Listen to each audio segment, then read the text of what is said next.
እንዴ እንደዚህ ደረጃውን አላየው እንደዚህ ሄጂ ዛልን ከባለለ ሰላም ሰላም፣ እንዴት ናችሁ? ውድ የቤት ዩቱብ ቻናል ተከታታዮች በያላችሁበት ሰላማችሁ ይብዛ።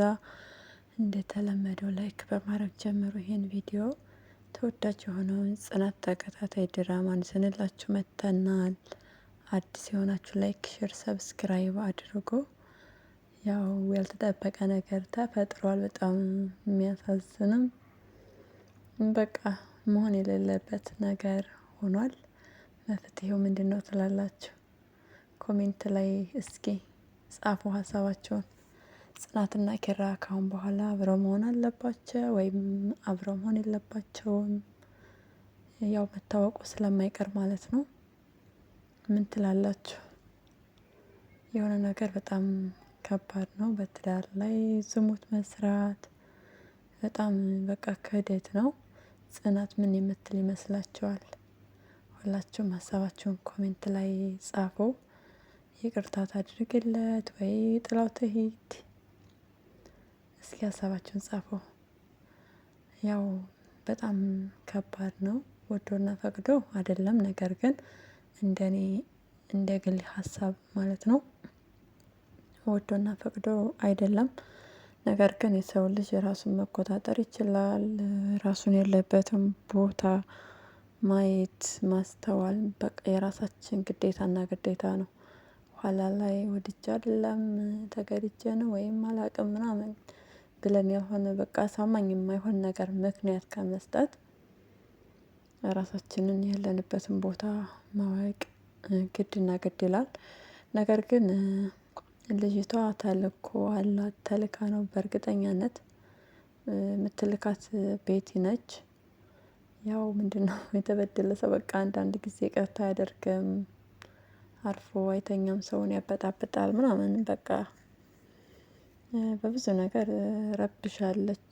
ቤቲ ልጃቸውን ሁሉ አሳጥታቸዋለች፣ ያልተወለደ ልጅ። ነገር ግን ያው ምንም ማድረግ አይቻልም። ያ ነገር ሁሉ አልፎ አሁን ላይ ደስታቸውን የሚያጣጣሙበት ጊዜ ላይ ነበሩ። ሀዘንም አስተናገዱ በእናቱ ሞት። ከዛ አሁን ላይ በቃ ፍቅራቸውን እያጣጣሙ የሚኖሩበት ጋብቻቸውን ፈጽመው አንድ የሚሆኑበት ሰዓት ላይ ነበሩ።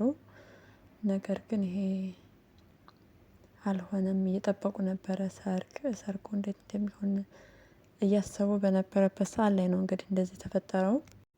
ቅዱስ ያደረገው ነገር ጥሩ አይደለም። በጣም ስህተትና ስህተት የሆነ ነገር ነው። ፈጣሪ ከእንደዚህ አይነት ጓደኛ ይጠብቀን። ሌላ ምን ይባላል? አስባችሁታል? በጣም ከባድ ነገር እኮ ነው የሆነ። አረ ተረጋጋ እንዴ! በጣም እየጠጣክ እኮ ነው። ዞር በይ በእናትሽ፣ ላይሽ አልፈልግም። ከሰው ጋር ተጣልቶ በሱ ስልክ ደወለችለት። መጣ። ከመጣ በኋላ የመጣበት ሰዓት ጥሩ አይደለም። እንደገና ደግሞ አጠገቧ ያለችው ሴት ከሱ አጠገብ የነበረችውን ሴት እያያት ነው ሴተኛ ዳሪ እንደሆነች ምናምን ነገር ትናገራለች። እና ይህንን ሲያውቅ በጊዜ ምንም ሳይጠጣ እንደውም አትጠጣ ብሎ ነበረ መውሰድ የነበረበት። እንዲጠጣ ባይፈቅድለት ኖሮ በእርግጥ በሰው ማሳበብ ምናምን አያስፈልግም። ኪራ ራሱ አያልጠጣም በቃ ደህና ከሆንክ መመለስ አለብኝ ብሎ መመለስ ነበረበት። ግን አብዛኞቹ ወንዶች ያው በድራማም በምንም በቃ መጠጥ አንዳንዴ ሲደብራቸው መሸሸጊያቸው ነው። በውንም በቃ በመጠጥ ውስጥ ነው የሚደበቁት። ለመጠጥ ምን ያህል ፍቅር እንዳላቸው ሁላችንም የምናውቀው ነው። በጣም ከባድ ነገር ነው። መጠጥ አይቶ እንግዲህ ማለፍ አይችሉም። ማለፍ የማይችሉት ነገር ቢኖር መጠጥ አይቶ ማለፍ ነው። እና በጣም ነው የሚገርመኝ ለራሴ እውነት። አስባችሁታል? አይ በቃ ደህና ከሆንክ ልመለስ ብሎ ተመልሶ ቢሆን ኖሮ እንደዛ የሚያስጠላ ወጥመድ ውስጥ ባልገባ ነበረ። ይሄን ማድረግ አልቻለም። ከአጠገቡ መጠጥ ተደርድሯል። ያንን መጠጥ ሲያይ በቃ መመለስ አልቻለም። እዛ ተቀመጠ። እንግዲህ ራሱን ማወቅ እስኪያቅተው ድረስ ነው ሲጠጣ የነበረው። ሰከረ። ተያይዘው እንግዲህ ወጥቶ ነበረ። በምትይዘው ሰዓት እንድትይዘው አይፈልግም፣ ግን መጨረሻ ላይ ሸኘኝ እዛ ቃልጋ ምናምን ስትለው ሁሉ ያው በመተባበር በሚል ነው ወደ እሷ ጋር የሄደው። እሷ ግን ተልእኮ ስለነበራት የፈለገችው ነገር አድርጋለች።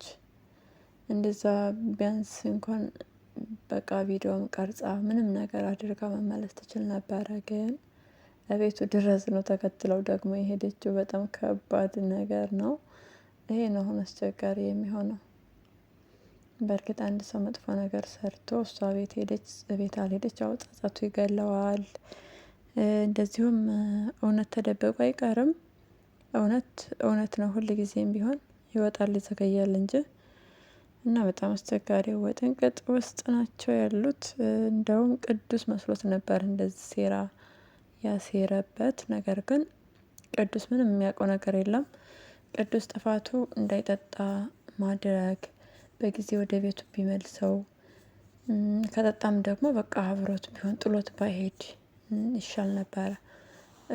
እንደዚሁም በእርግጥ ስልክ አያነሳለትም። ግን ስልክ ለመደወልም አልሞከረም። እሱ ሄዶ መኪና ውስጥ ነደረው።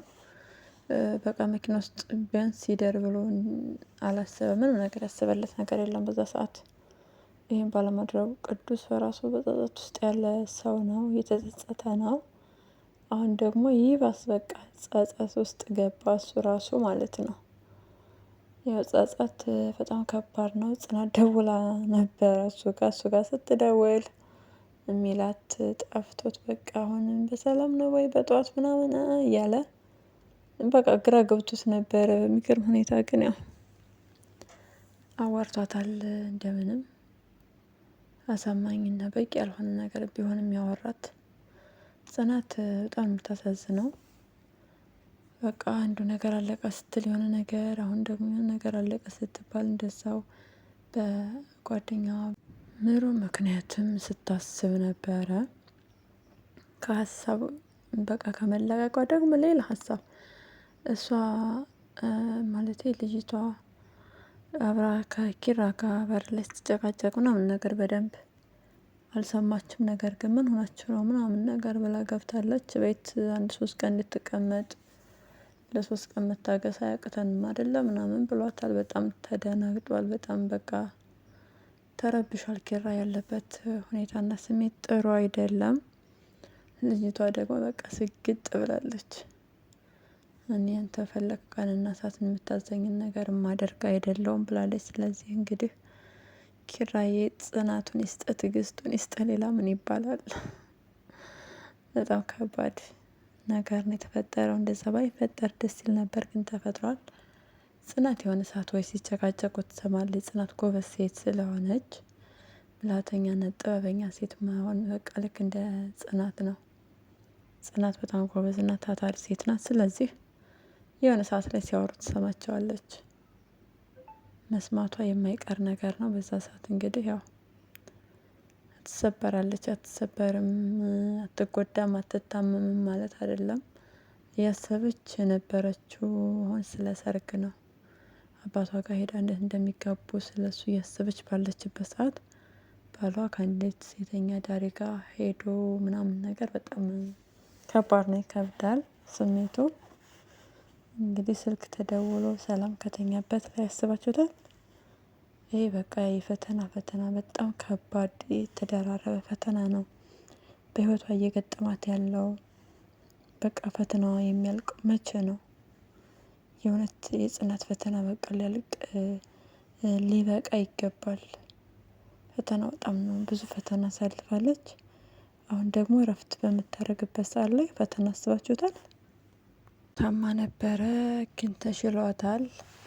ያው በጣም በከባድ ሁኔታ ውስጥ ነው ያለፈችው። በጣም እንደታመመችም ተናግራ ነበረ። ግን በስተ መጨረሻም ለመዳን ችላለች። የቻለችውም በቅዱስ አማካኝነት ነው። ቅዱስ ለሱ የተጨሰ እጣን በሱ ምክንያት እንደሆነ ተናግሯል። ያው ስሜታዊ ሆኖ ነበረ ናሆምም። ምክንያቱም ከባድ ነው። ሁላችንም ያው ስሜታዊ ነው የምንሆነው በዛ ሰዓት እንደዚህ አይነት ነገር ስንሰማ አስባችሁታል። እና በቃ እሷ አልተናገረችም። በእርግጥ ነበረባት። እጣን ጭስ እንደረበሻት እንደዚሁም እንደማይስማማት በቃ አንሳልኝ ቅዱስ ብትለው ታማለች መነሳትም አልቻለችም ይሆናል። ነገር ግን ወይ እሷ ብትነሳ ለመነሳት ብትሞክር የተሻለ ነገር ነበረ። ግን ዝም አለች። ዝምታ ዋጋ እንደሚያስከፍል እዚህ ጋር መማር አለብን። በትንሽ ነገር ማንመልሰው አስባችሁታል? የእሱ ደም ባይገኝላት እሷ ህይወቷ ሊያልፍ ሁሉ ይችል ነበረ። በጣም ከባድ ህመም ጊዜ ላይ ነበረች። አስባችሁታል? እንግዲህ ዝም በማለቷ ምክንያት ማለት ነው። ዝምታ በጣም ነው ዋጋ የሚያስከፍለው። አሁን ላይም ዋጋ እያስከፈላት ያለው ያስጨነቃት ከህመሟ በላይ የሚያሳምማት ደግሞ ለናሆም እናት አለመንገራቸው ነው። ታማሚ እንደሆነች በታማሚነቷ ተሳቃ ነው ያለችው። ለመንገርም በጣም ተሸማቃ ነው የምትኖረው። ናሆም ደግሞ በጣም በጭንቀትና በሀሳብ ላይ ነው። ምንም እንድትሆንበት አይፈልግም። ያው በጣም ነው የሚወዳት በጣም ነው የሚሳሳላት። እና በዛ ምክንያት በቃ ለመናገር ብቻ ፈቃደኛ አይደለም። ግን እውነቱን ተናግሮ ከዛ በኋላ የሚመጣበትን ነገር መጋፈጥ ይሻል ነበር። እንደዛ ማድረግ አልቻሉም። ጊዜና ቀን ቀጠሮ በሰጡት ቁጥር ይባስ ምሩ እያሰበች ትሄዳለች እየተጨነቀች ትሄዳለች። እናቱን ሲያናግር እንደውም በጣም ስሜታዊ ሆኖ ነበርና ምሩ እንዳለች አጠገቡ አላወቀም። ግን ምሩ አጠገቡ ሆና እየሰማች ነበር። አስባችኋል? በቃ በጣም ነው እሷ ሀሳብ ውስጥ የምትገባው። ህመሟን እሷ በስነ ስርዓት ህክምናዋን መከታተል እንደዛ ነው እንጂ ሌላ ኬዝ ምናምን ነገር ደብቆ ይዞ መጨነቅ ማሰብ ተገቢ ነው ብዬ እኔ አላስብም። እንደ ግሌ ሀሳብ። ሌላ ደግሞ ክብሮምና ሰኒ ክብሮምና ሰኒ በጣም ነው የተግባቡት። በጣም ደስ ይላል። አይጥና ድመት ነበሩ። አሁን ደግሞ እጅና ጓንት እንደዛ ሆነዋል ማለት ነው። ሰኒ ሰው እየቀረበች ነው። እህቷ አትቅረቢ ብትላትም ክብሮምን ጓደኛውን ለመሆን በቃ ፈቅዳለች። ስለዚህ ከአሁን በኋላ ወደ ፍቅር እንግዲህ እሱን ታስበዋለች። ለምንድነው የማስበው ስለሱ የማስበው ምናምን እያለች ነው ጥያቄ እየጠየቀች ነው ራሷን። አፍቅራው እንደሆነ በስነ ስርዓት ወይም በእርግጠኛነት ገና አልገባትም። እንግዲህ ብቻ ወደ ፍቅር መንገድ እየገባች ነው። ደስ ይላል። ሰርጋቸውን ለማየት ያብቃን። ሰርጋቸውን የምናይ ይሆናል። የዛሬው ቪዲዮ ይህንን ይመስላል። በቀጣይ ቪዲዮ እስክንገናኝ ድረስ መልካም ጊዜ እንደሆነላችሁ እመኛለሁ። ላይክ ሼር ሰብስክራይብ በማድረግ ቤተሰብ ሁኑ። መልካምነት ለራስ ነው። ላይክ ሰብስክራይብ እያደረጋችሁ አበረታቱ ስል በትህትና እጠይቃለሁ። መልካም ጊዜ። ባይ ባይ።